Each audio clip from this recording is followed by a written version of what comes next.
This evening there will be a debate on a package of reports that relate to the Lisbon Treaty. And I think it's ironic, really, in the last session of this mandate of Parliament, that a substantial amount of time will be spent debating a treaty which cannot come into legal force. And of course the reason it cannot come into legal force is because there was a referendum in Ireland, and the people, the only people to enjoy the privilege of voting on this document, rejected it.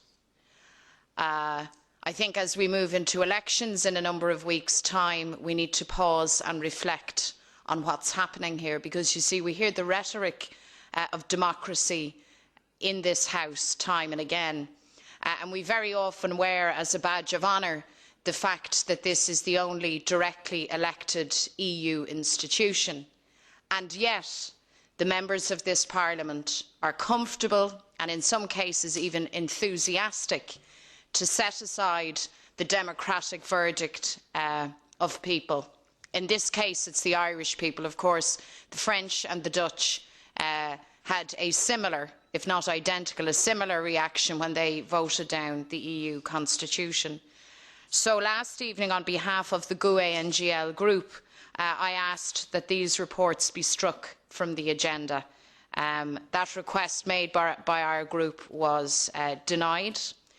And I think it's very clear from what my colleagues have to say, whether it's around issues of enlargement in Turkey or the internet or employment that Ilda will talk about, that there is no shortage of very urgent issues that this Parliament must address. The Lisbon Treaty is not one of them. It's as simple as that.